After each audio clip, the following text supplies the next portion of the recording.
Hello and welcome to another episode of the William Branham Historical Research Podcast. I'm your host, John Collins, the author and founder of William Branham Historical Research at william-branham.org, and with me I have my co-host, researcher, minister, and friend, Charles Paisley, the founder of ChristianGospelChurch.org. Together, we're examining the history and the intersections in history between William Branham and other key figures that either influenced or were influenced by the post-World War II healing revivals. Charles, today is the moment that everyone has been waiting for. I can't tell you how many emails and comments on the videos and messages, private messages, text messages about when are you going to get into the restoration movement, and when are you going to tie this history that we've been talking about to some of the leaders that exist today and some of the movements that exist today. And I always respond, just, hold your horses. We're going to get there soon. We have to lay some of the groundwork before we get to it.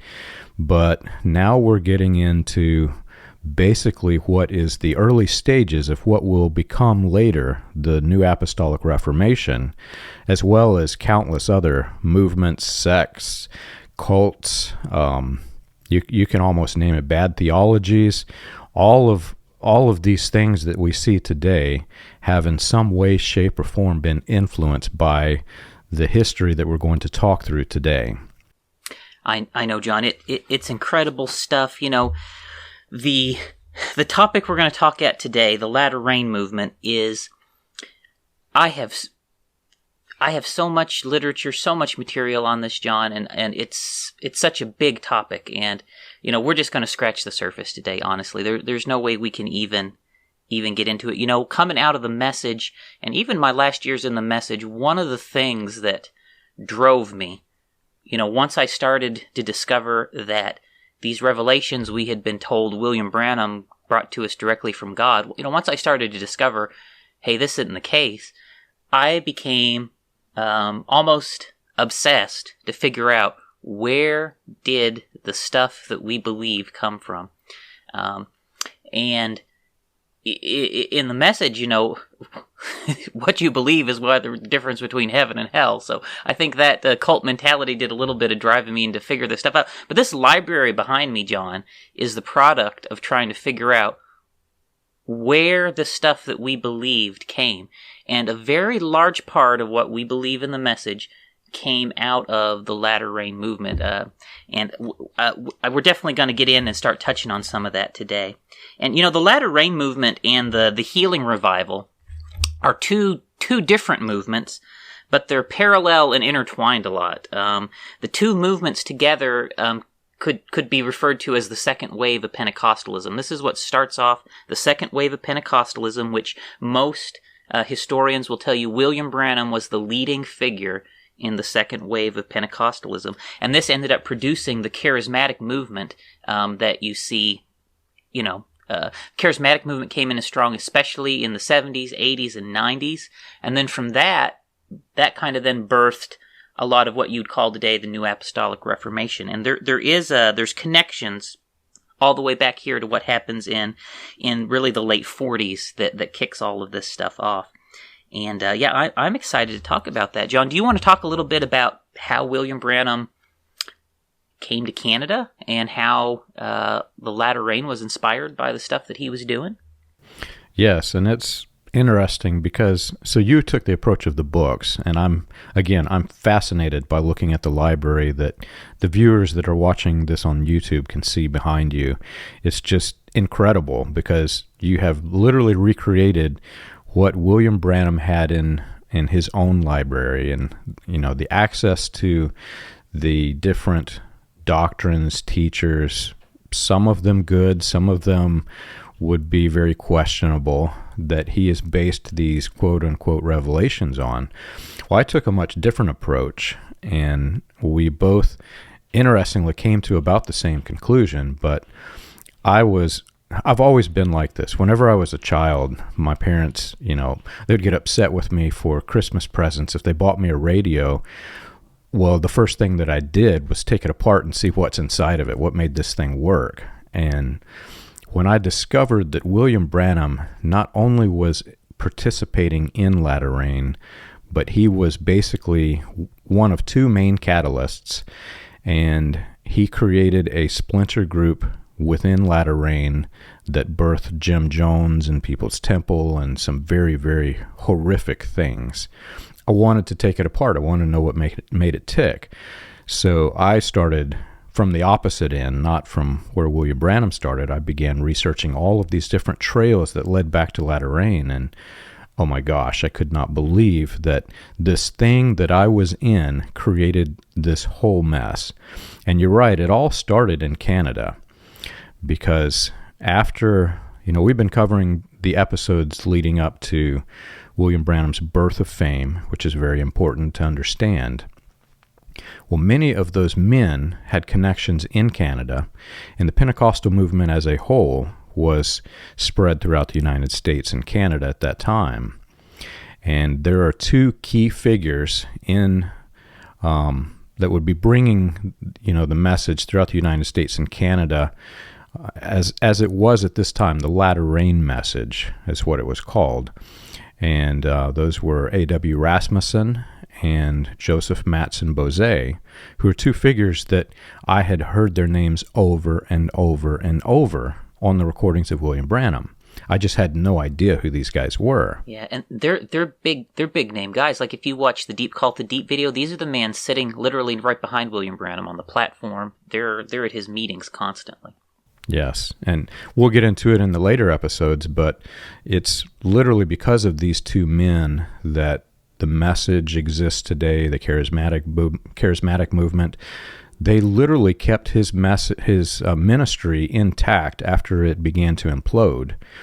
And it all started basically with one semi-famous revival tour through Canada. William Branham was asked to come speak at a few different small churches and conventions, and by this time everyone had heard of his 1947 fame that he had from the St. Louis travels that we've been talking about. From 1945 to 1947-ish, they were, his name was getting well recognized, and this spread into Canada. Right, and as you come into the middle in 1947, he comes in contact with Gordon Lindsay, and right. Gordon Lindsay is who then organizes these meetings actually across Canada for him. Right. Yeah, so it's quite a big deal, and I know that historians have basically placed the origins of latter-rain in North Battleford, Saskatchewan, but from what I can tell from my research, that is just where latter-rain became famous. William Branham was already establishing what would become the latter-rain movement. It's just that these men helped carry it and basically helped make it popular and mainstream. You're right there. I think it is. Historians will say that George Hawtin met William Branham or encountered William Branham for the first time in Vancouver, and then he went back, and the latter-rain revival fell out. But it's quite likely, honestly, that George Hawtin had heard about William Branham possibly as early as 1945. George Hawtin was connected with the Elam churches, and there's quite a few articles where he's connected with the Elam churches. And Kidson, W.D. Kidson, who we've mentioned before, who was very key in kicking off William Branham's first revival meetings in 1945 and 46, in the period of rising to his fame. Obviously not the first time he preached ever, but he was also deeply connected to the Elam churches, right? And it is quite likely, I think, that George Hawtin could have heard about William Branham through Kidson and the Elam churches, well before 1947. But certainly by 1947, he had went to William Branham meetings in Canada, and he really became enamored. He became mesmerized and amazed by what he saw happening in these Branham meetings in Canada. And he wants to go home and have the same kind of experiences in his church at the orphanage. And that Sharon Orphanage is Well, it's an orphanage, but it's also a Bible college, and there's a lot of young people there that had grown up in the orphanage, and also ones that were there from around the region who'd went there for Bible study reasons. So there's a group of students there that he's overseeing, and this is where things kick off, and the initial latter rain revival kind of begins. One thing I think that's worth mentioning here is that George Hawtin went to these revival meetings and was mesmerized apparently by the things that he saw and the miracles taking place. But we have other eyewitness accounts from these exact same meetings. Men like Alfred Pohl, who was actually in a leadership with William Branham on the platform through these things, and confirms that a lot of these things that appeared to be supernatural, especially the healings, were hoaxes. Vast numbers of people that William Branham pronounced healed, like no doubt the very same people that George Hawtin saw William Branham pronounce healed and was mesmerized by and went back home, vast numbers of those people actually died just shortly after William Branham left town. And so on that side of things, George Hawtin was, in one sense you could say, taken, because what he saw was not entirely accurate, and the beliefs that he took out of it wasn't entirely accurate. I think it's important to establish there are two categories of people that we're going to be discussing. There were the people who were coming as part of the revival as participants. They were the ones who some people were healed in these things. We've established that before. There were a lot of people that were not, and there were a lot of people that were interested to see what was going to happen. And that's category one. Whenever we're talking to people who were a member of the message sect, that's usually the category that they fall in. They will usually say, well, there were healings. There were people healed, so this must have been by God. The other category of people, and this is the one that we're going to be focusing on heavily, were the ministers who were in Pentecostalism as Pentecostalism itself was fading out. And they were starting to see basically ministries fizzle out. And they saw the frenzy that was created by William Branham and what this thing that he had could do. They honestly didn't care really what it was that he had, as long as it could bring the people back in. And I think a lot of them, after reading some of the works of these men who later said William Branham was a good man, started out good, and then he went astray. If you examine what happened in each of their ministries, they're involved with this movement that's crumbling, and they see William Branham come in and bring excitement to it again. So they join into the hype, the excitement. They start drawing crowds, and I think each one believed that they could control what was going to happen after William Branham left, so that, William Branham would excite the people to come, they would establish control of their church, and then they would sway it in whatever direction that they wanted. But the problem was this grew so much bigger than one single church that they absolutely lost control of this thing. It was like a train barreling down the tracks with a section of no tracks. Suddenly the train has no direction, no heading, and they lost control of their own ministries. That's the category that we're going to be focusing on very heavily in this particular study. Yeah, I think that's well said. When the Pentecostal denominations, when the revival really kicks off, it's the Pentecostal denominations that are financing and sponsoring this thing at the very beginning. The money is coming from the denominational organization and structures themselves. The UPC, the Assemblies of God, at their corporate, their organizational level, are financially supporting and moving William Branham in these meetings along.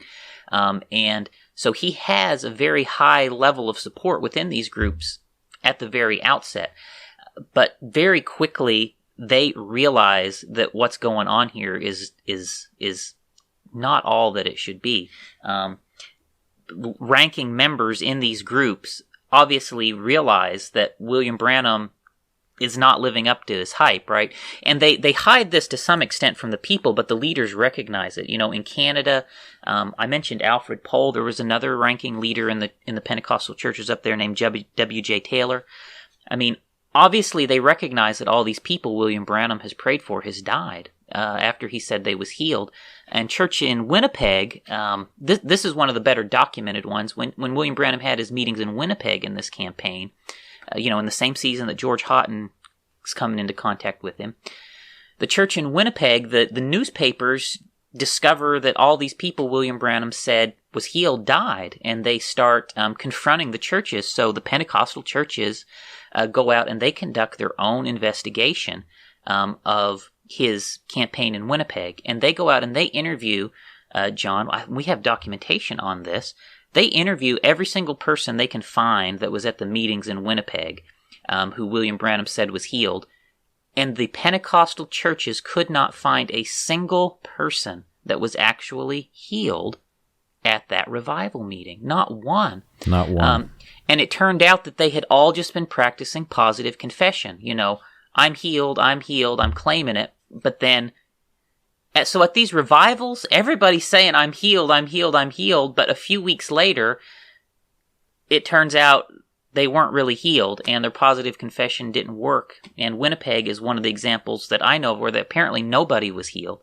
When you're in this type of thing, and you have to have positive confession, or otherwise, the minister's telling you it doesn't work, you're not going to say, well, no, it didn't work, because then you've lost faith and you lose your chance at healing.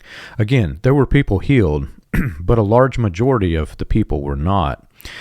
And this will be published by the time this podcast goes out, but we recently discovered that this was such a problem for William Branham that he, like we saw with John Alexander Dowie, he had to start referencing healings that happened outside of the town he was currently in. Mm-hmm. And he began pointing the newspaper reporters back to Jeffersonville. He says, I just raised a man from the morgue back in Jeffersonville. Go back there and look at it. And interestingly, he did that in Winnipeg. That is where he did that at, John. Exactly. At the very place where all of the people, where they couldn't find a single evidence of healing, and even the churches hosting him couldn't prove it, Yeah. And the newspaper reporters went back to Jeffersonville to verify, and Jeffersonville Evening News responded, no, there's no person who raised from a morgue. That would have made news here. We didn't see it. So they continued to investigate, and they found that there was another person who William Branham is the one who pronounced death on this person in a home in private, and the family said that William Branham raised him from the dead because, well, William Branham said that he raised them from the dead. Yeah, it's incredible. And so if you put yourself maybe in like George Hawtin's shoes, right, and you're sitting in this meeting, from your perspective, all these people are saying I'm healed. It's amazing, right? Nobody is saying I'm not healed. Everybody's saying I'm healed. And it appears that this amazing, widespread, miraculous thing has happened, right? And of course, he leaves and he goes back home, and he don't know 3 and 4 weeks later that these investigations happen, and they find out, wait a minute, this was just positive confession. It wasn't actual healings. On the flip side, William Branham comes back and he says that this is basically his greatest healing revival tour ever, that there were thousands upon thousands of people healed. And this is what he's referencing.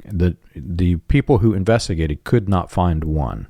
Yeah, and he did pray for thousands of people, and the same man here who goes through and tells a lot of the people who died, this is just one of multiple eyewitness accounts of what happened in these Canadian meetings, but he gives probably the most detailed one. He tells there was a small percentage of people who did get healed, who did get better, but the overwhelming majority did not, and a vast number of people that he pronounced healed died within a few weeks of him leaving town. So, yeah. But George Hawtin sees this. He's swept up in it. He believes everything he's seeing is real. He's amazed by it. He goes back to North Battleford, and to the orphanage and the Bible college that he runs. And they start having a prayer and a fast there. And this starts in October in 1947. They start praying, they start fasting, the students, and they start looking for some kind of a miraculous outpouring. They want these same things that they saw happening at William Branham's campaign meetings. They want to see these same things happen in their Bible college, basically. And they're fasting, they're praying, they're looking for this. And this is when the latter rain revival really starts to begin. By the time you get to February of the next year, so February 1948, something starts to happen, and the young people there, they start to have very ecstatic experiences, very euphoric experiences, and they believe that they're experiencing something, genuine, something supernatural. And when I look at the latter rain, and I look at a lot of the people who participated in the healing revival, in the latter rain movement, kind of like you said, John, I separate into two different groups, because there's definitely people involved in this who are charlatans. I mean, there's just no way around it. They are dishonest, they're misleading. But then there's also, and this is perhaps the majority, of the rank and file in there, they're honest-hearted people, right? Looking for some kind of connection to God, and they're just swept up in what's happening. Right. And so there were two groups of people that were involved in these revivals, in the healing revival, in the latter rain. You had your charlatans, right? There were people who were definitely just in here taking advantage of people and manipulating them, misleading them. But then there's also an element of people who are genuinely looking for some kind of experience with God, genuinely looking for something of a spiritual connection with God. And I have a hard time, obviously we don't know all these people personally, so it's hard to always know which category to put these people into.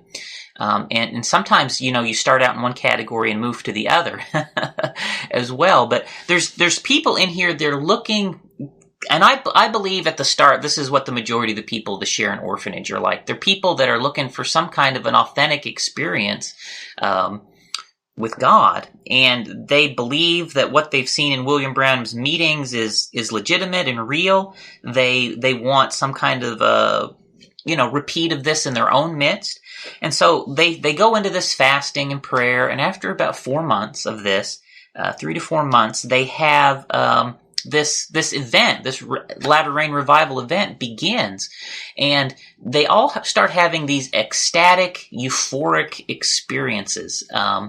They begin, they dance, they sing, they shout. I don't know about the message section you come from, John, but this is very common where I've come from, and so this is. I don't speak about something, I think I know exactly what this is like, okay? Yeah. And they're slain in the spirit, they're prophesying, they're, all of this kind of stuff, is breaking out, in their group. And this gives rise to what is then going to become the whole latter rain movement, and this is called the latter rain revival. And, those euphoric experiences that you have, those ecstatic experiences that a person has, they're things that, they feel good. They're emotional releasing. They're, something that it just feels good to have them. And, yeah. You see this in all kinds of religions too. This is not something unique to Christianity. You see it in Hinduism. You see it in pagan religions. You see it in the Hare Krishna, different tribal religions, even Islam. There is this genre of ecstatic experience across all of these religions. And so it's not something that is inherently Christian even.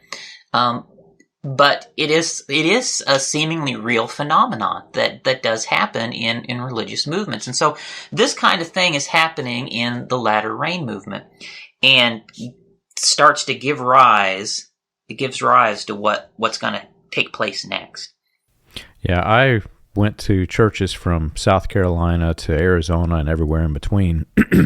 message churches, and there were some that had these experiences, and I've even heard speaking in tongues, and I think it's one church, not many of them.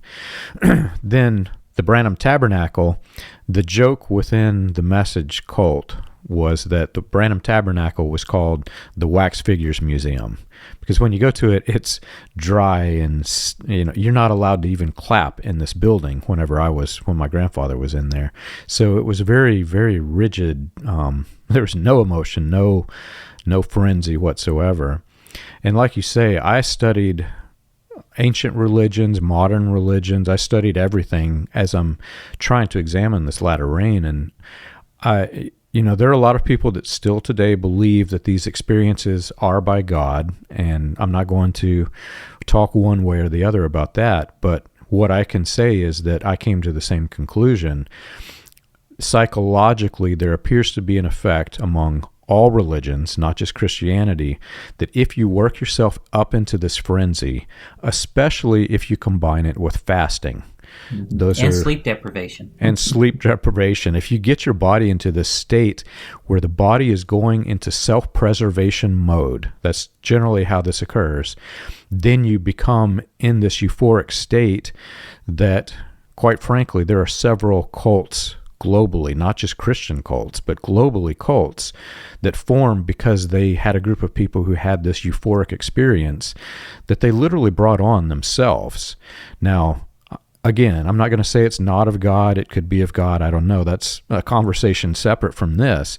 But the point I want to make here is that they assumed that this was the Christian God and that they were the only ones that could do it, and they were going to bring it mainstream into Pentecostalism because they had done it. Right. And, in their view, Pentecostalism has kind of dried out. It's become formulaic. It's in a spiritual drought. And basically, from their view, the original revival fires of Pentecostalism have died.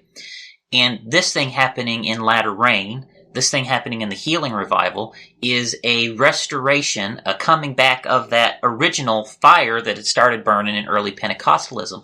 Now, the early Pentecostals, they believe they were the latter rain fulfillment, right? Right. And so that is kind of where this movement takes its name. They believe they're just, in one sense, a continuation of that latter rain, and they call themselves the new order of the latter rain. So it's the latter rain 2.0 is in their view. So, and what they do is now they think they have even a higher level of this revival fire than the original Pentecostal movement. And so you can imagine just at that aspect that it begins to create conflict with the older Pentecostal denominations, right? Because in their view, we have Pentecostalism 2.0, okay? And the other Pentecostals are like, no, your guys are going crazy. Because, Pentecostalism to begin with, it did have these experiences, right? It certainly did, but the latter rain takes it to another level. And you can imagine the split that this would cause, because you've got, as we've examined up to this point, you've got the mainstream leaders of the United Pentecostal Church, or what was becoming the early United Pentecostal Church, who were sponsoring Branham, who were bringing and establishing this new thing that brought excitement back into the churches. And then suddenly you've got this rift where you've got the new guys versus the old guys, and the new guys were basically saying our version is better. We are the latter rain. What happened back at Azusa Street wasn't. It was something that was leading up to this event that we are now the leaders of. Yeah, and the experiences that these people are having and the prophecies that they're issuing, they begin to shape the direction that the latter rain movement takes and the distinctive doctrines that they end up adopting in fairly short order after the revival goes on. And, very early on, two major churches join the latter rain revival. So it spreads beyond North Battleford and the Sharon Orphanage fairly early on. And these two key hubs become very, very important to the spreading of latter rain. And Joseph Matson Bose's church in the Philadelphia church, it's located in Chicago. It is one of the most important churches. I would tell you, it is the most important church that joins the latter rain revival. Joseph Matson Bose is more or less the informal head of the Independent Assemblies of God, the leading figure of the Independent Assemblies of God. And so the Independent Assemblies of God becomes a bastion very early on for the latter rain movement. And Bose published a magazine called the Herald of Faith. I should have got. I have a whole collection of his magazines on my shelf. I should have pulled some off here to show you. We can put some on the screen for the people. I'll put some on the screen. But he becomes, his Herald of Faith becomes the premier publication of latter rain ideas, latter rain concepts, and he is a very intimately connected to William Branham and a very key figure in William Branham's ministry, especially from the mid-50s on. He's there in the early 50s, but he probably becomes one of the most important figures from the mid-50s. And there's some history there that is important to understand. You had the Assemblies of God who wholeheartedly accepted this latter rain thing and then saw that they lost the reins to their own denomination, basically. And they, again, it caused a big split. And so they started separating, and the Independent Assemblies of God, which had joined into the main body of the assemblies, was led by A.W. Rasmussen out in, I think it was Oregon, and then Joseph Matson Bose out of Chicago. They were basically the two leaders of this. And when the split happened, they chose the latter rain side of the split. So their Independent Assemblies of God churches, which was all across the nation, was in what was called the latter rain message, and that phrase basically became the message cult. So when you talk about the message, you're talking about the latter rain message, but then William Branham went off into extremism of even this. And Joseph Matson Bose, will get into this in a bit into the future, he and Jim Jones literally salvaged William Branham's imploding ministry in the later years when Joseph Matson Bose brings Jones into the Independent Assemblies of God. Yeah, again, that's well said. So the Assemblies of God and the Pentecostal Assemblies of Canada, which are cousin groups, right? They accidentally spawn the latter rain movement. Because they're the ones who bring the figures around that start the thing off. And so by the time you get into 1949, they're going into damage control mode. They're trying to dump water and put out the fire of the latter rain movement. And as they're doing this, they start trying to purge latter rain from their organizations. And many of the churches that are influenced, and many of the people that are influenced by latter rain, they start exiting Assemblies of God churches, and they start joining Independent Assemblies of God, which had pre-existed. Or another group that was very important that a lot of the latter rain people went to was the Elam Pentecostal churches. So those are probably the two key latter rain groups very early on, the Elam churches and the Independent Assemblies of God. And I mentioned there were two important churches, individual churches that had joined the movement. One of them was the Philadelphia church with Joseph Matson Bose, who we're probably going to talk about him the most because it was definitely the most impactful. But there was another church in Detroit called the Bethsaida Missionary Temple. And that church was another very critical church that joined latter rain very early on, like from the early days. And the majority of the publicity that latter rain got and the spread of it the early spread of its ideas can largely be attributed to the publicity that these two churches did, because they were hubs of regional churches already. And so it's through those hubs that latter rain ideas spread into the broader Pentecostal community, right? Because Sharon Orphanage is a backwater. and so this is the conduit through which the ideas of latter rain spread out into the broader Pentecostal circles. It's also important to note that Indiana, the Indiana Assemblies of God, Indiana itself became a rogue state because Roy Weed, who was the district superintendent, joined the message and defended the message basically on the floor of the Assemblies of God. So you've got Joseph Matson Bozay from up in Chicago. You've got Roy Weed, who's working with Bozay and basically keeping it together in the state of Indiana, where William Branham is based.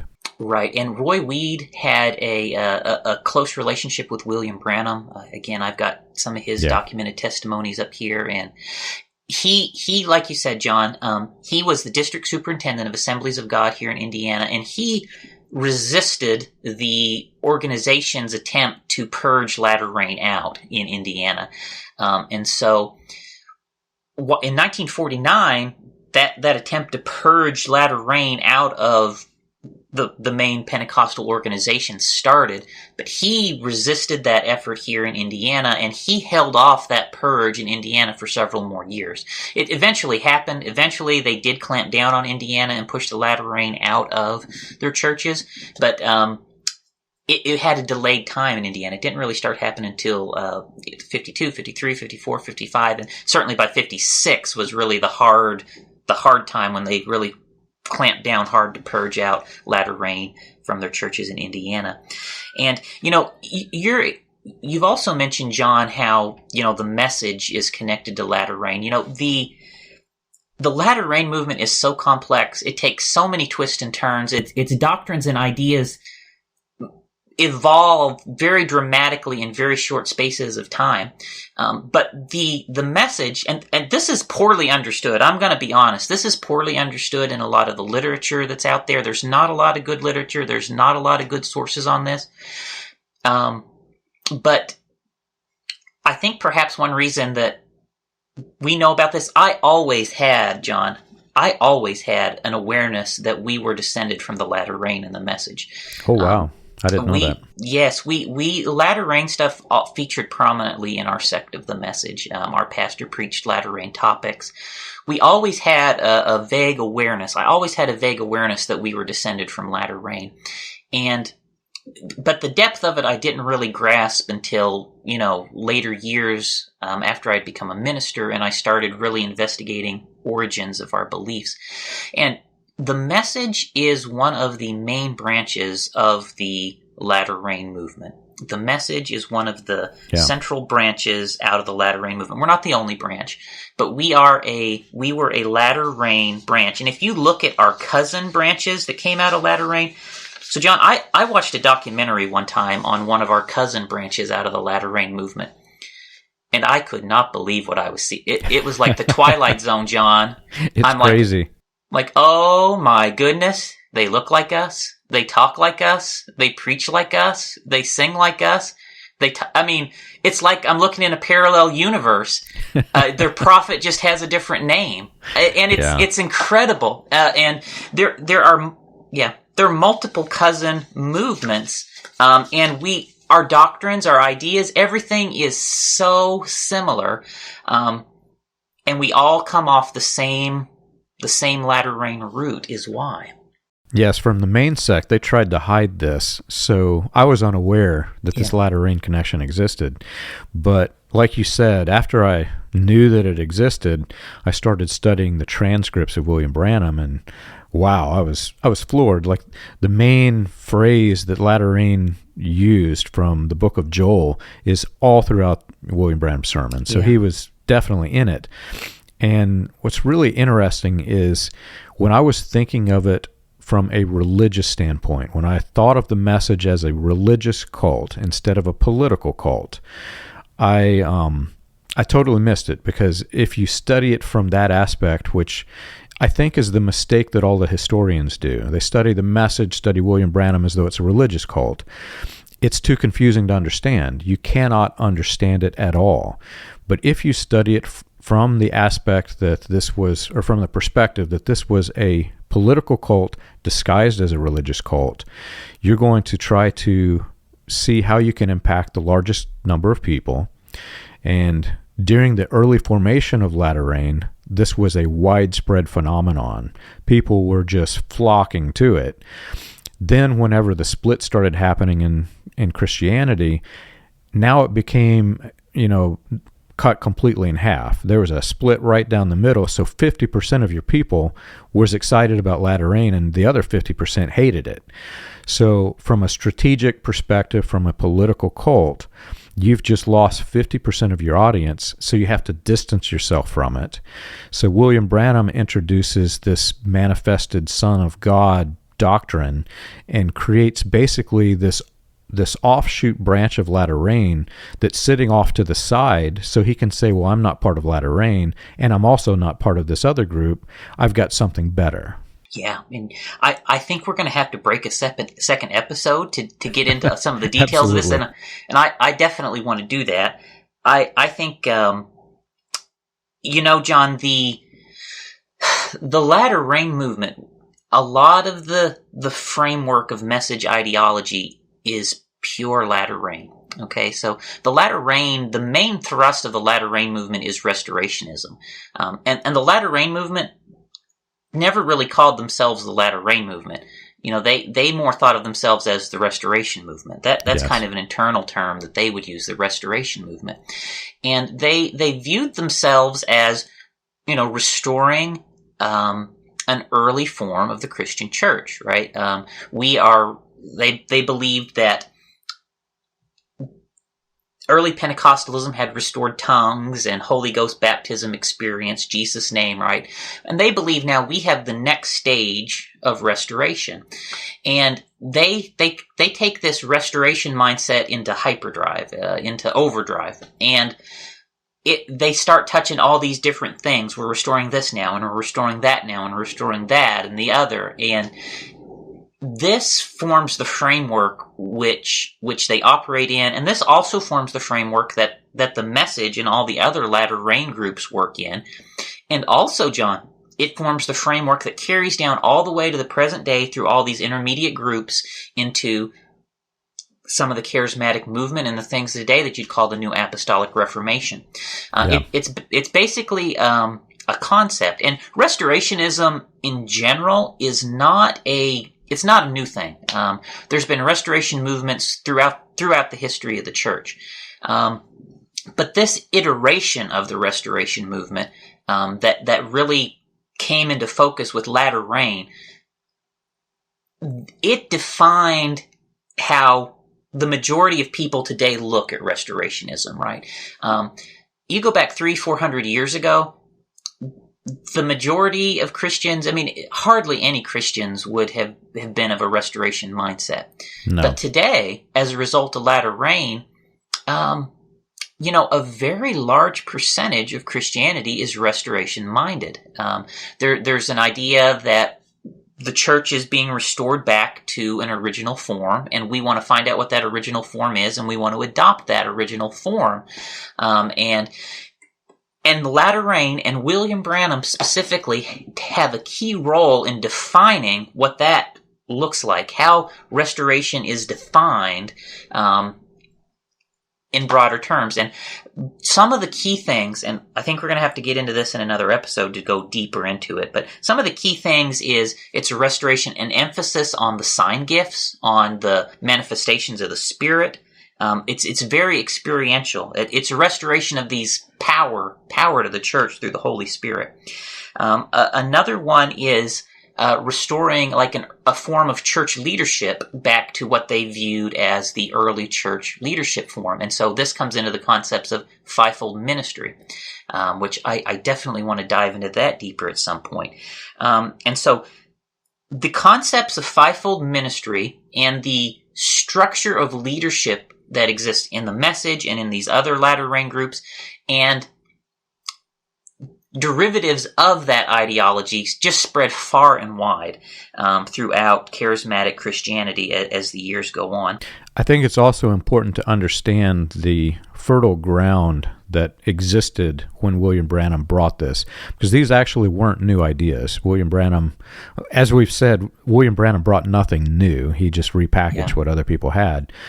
Well, whenever the Azusa Street Revival Pentecostals, the original latter rain, were spreading. One of their key figures in their theology was John Alexander Dowie, who we'll also get into in later episodes, but his religious cult was so widely popular in the United States that he was literally taking over the United States by storm.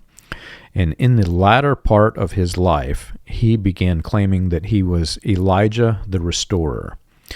And he convinced his entire sect of, what was it? It was over 100,000 people, I think, in the United States, that he was basically, he repurposed the book of Malachi. Malachi, when it talks, Malachi chapter 4 specifically, when it's talking about the restoration, he refocuses it from the passages in Luke, which, talk about the actual restoration that happened when Jesus came. And he points it to himself, saying that he is this Elijah that's to come, the Elijah restorer. And he starts bringing the restoration movement in. He's very key in understanding how the fivefold ministry spread. And this embedded itself in Pentecostalism. So you've got 100,000 people plus all of the people that they influenced. So you amplify that. So like 300,000 people in the United States believe that there needs to be a restoration of the early apostolic gifts in the church, and that there must be this key figure to come who is basically the return of Elijah, etc. Some people use different personas, but the one that stuck, I believe, was the Elijah because John Alexander Dowie.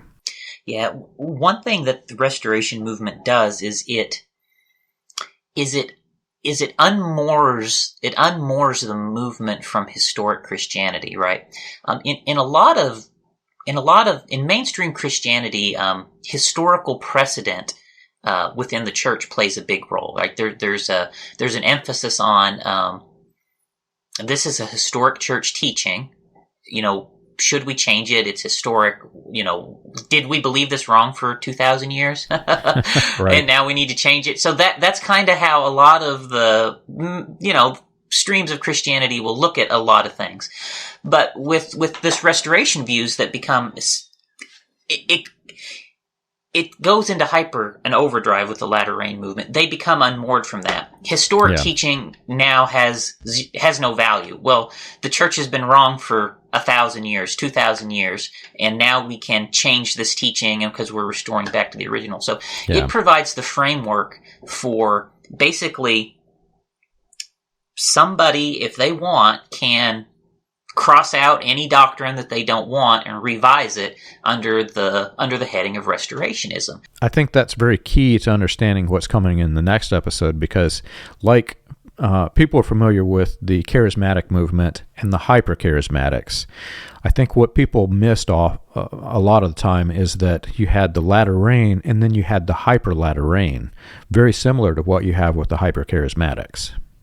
Yeah, and so I think that's a great way to put it, because the groups that come out of latter rain, John, they take these doctrines and they go in a variety of directions. We talked about manifested sons of God, fivefold ministry, emphasis on the sign gifts. They take these and they go to different degrees of radicalness with some of these ideas. Yes. Some of these groups are become incredibly radical. Some of them moderately radical. Some of them only a little radical, right?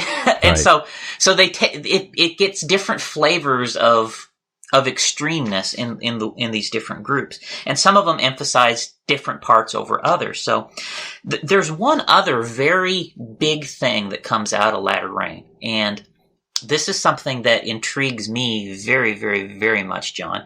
And it is, in the message we always had this. There is always a strong emphasis on Israel. Israel is central to the end time teachings. It's central to how lots of things were looked at, and that focus on Israel also comes back to the latter rain movement. That viewing of Israel's place. I'll say this. That comes, it takes a turn with the latter rain movement. So British Israelism was another influence into latter rain and the Pentecostal movement. And we need to do a full episode on British Israelism at some point. And remember, William Branham tried to appeal to these people that were heavily influenced by British Israelism. Yes. Not only that, remember, you also had John Alexander Dowie, who his doomsday prediction was also tied to Israel. So he heavily influenced all of these people to think Israel is the key. So William Branham, when he reinvents his stage persona, he says, "My angel came on the same exact day that Israel became a nation." He's appealing to this latter rain hyper latter rain movement. Yeah. So British Israelism has been in Pentecostalism from the early days. Like you mentioned, John Alexander Dowie had a brand of British Israelism that he believed and promoted. The whole premise of his Zion, Illinois was founded on British Israelism. Like, we are Israel, you know? And so British Israelism, in a nutshell, started out as a belief that the Anglo-Saxon people are the 10 lost tribes of Israel, okay? Yes. And the Jews are the tribe of Judah. So it starts out that way. It starts to take a racial turn in the 1890s. It becomes increasingly racial by the 1930s. But in the 1910s, 1920s, it makes inroads into Pentecostalism. And early Pentecostalism embraces British Israel thought in a flavor. Charles Parham was strong on British Israelism. A lot of the key figures in early Pentecostal were British Israelite. There were two key figures in the message that were British Israel supporters. Clem Davies, who worked with William Branham in the early years through the Kardashian family's sponsorship of William Branham and Avok Hagopian. They also sponsored Clem Davies. He was actually one of the leading spreaders of British Israelism in Canada. And Gordon Lindsay, who became William Branham's campaign manager, was speaking at these events, helping basically distribute British Israelism throughout Canada and the United States. Yeah, Gord Lindsay was a member of the Anglo-Saxon World Federation in the 1930s and into the 1940s. And British Israelism, we can trace it into the Sharon Orphanage through the Angelus Temple. So the Angelus Temple had a Bible college there. British Israelism was one of the topics that was taught at the Angelus Temple. So this is Amy Semple McPherson's church in I believe it's in Los Angeles. And Hawtin took the racial side of the equation, and he was basically spreading the notion that the blacks were inferior to the whites in his version of British Israelism. He did. And there was a man in the Angelus Temple named Wesley Swift, and the Christian identity theology, a very racial version, a racist version that was birthed out of British Israelism, was birthed in the area, really, of Los Angeles by Wesley Swift and his predecessor, a man named Philip Monson. So, yeah, that became William Branham's serpent seed doctrine, which is another sideshow we have to have at some point. Exactly. And so, connecting this up to the Sharon Orphanage, Angelus Temple, so we're not saying Angelus Temple today is racist, or I don't even think they believe British Israelism. This is all faded into the past. But back in those days, they were sponsoring the Sharon Orphanage financially, right? And there was ties from Angelus Temple and that to Sharon Orphanage. So, and we know that these doctrines were picked up. I mean, we have their teachings and writings. But anyways, British Israelism is where this focus on Israel originates from. Okay, and by the time you get into the 1930s and into the 1940s, the aspect of British Israelism that the Anglo-Saxon people are the 10 lost tribes has started to fade away. But in order to keep a lot of the other end time teachings, they've transitioned to the church is no longer biologically Israel, but the church is spiritual Israel. Okay, and so this then brings in that focus on Israel that spreads out through the latter rain movement. And William Branham, he picks up all of these doctrines and more from the latter rain movement. And brings them into the message. And this is also why, after he's really started to come in strong contact with the latter rain movement, that he goes back and he reinvents his angelic visitation story to try and line it up with, I became a prophet the day Israel became a nation. Because within the confines of the latter rain movement, they say, every time a restoration event happens in Israel, a restoration event happens in spiritual Israel, the church. So, and he chose the wrong date. He said, I became this, in 1947, but Israel didn't actually form till 1948. Right. So there's a very heavy focus on restoration in Israel tied to restoration in the church. And that idea, that concept, which I believe is a far and wide concept, it's certainly in the message and within other churches touched by the latter rain movement, that concept, that ideology is birthed in latter rain as well. So there's really interesting things that happen in latter rain. And John, I'm like just chomping at the bit to deep dive into each of these different things. I don't know. Do we have time? Do we have time today, or are we gonna do another episode? I think we're gonna have to split into another episode. I get asked several times, how big is the influence? How widespread is the influence? Because we're just talking about the message cult, right? Yeah. But if you go back and you study this history, and take any author, not just our word, just take an author and read about latter rain. You've got Methodists, you've got Baptists, you've got basically every mainstream denomination at some point was influenced by latter rain. Yeah. Not just influenced, some of them became integral parts of latter rain until basically it got exposed as heresy. There were a lot of people who were involved with this, but after they separated, the problem is some of them had become so fundamental in helping spread it that they couldn't easily reverse their false teaching. So some of the false teaching that they had continued in these mainstream denominations of faith. Yes, and in terms of broad impact, there are, at the minimum, there are hundreds of millions of people who were impacted by what the ideology that came out. At the minimum, hundreds of million. I believe it might be fair to say it's in excess of 1 billion people have been impacted by this idea. It's global. This is a global impact. Yes. What came out of latter rain is very, very impactful. Charismatic Christianity would not exist without the latter rain movement. So we could say that the charismatic movement exists because of what happened in latter rain. This is the forerunner movement that gave birth to the charismatic movement and all its outcroppings. Let me just give a book here if someone wants to read on some of these things. Like I said, there's not a lot of great material out there, but this is one book that is pretty good. It's called The New Charismatics. It's by Michael Moriarty. This book is actually from the 90s.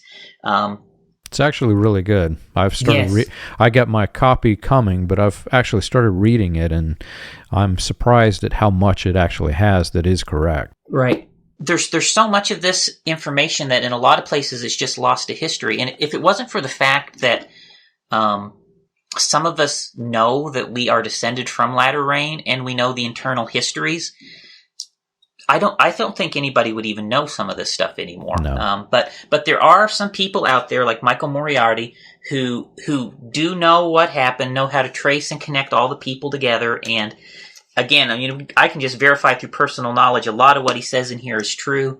Yeah. That's probably the best book on it that I know of.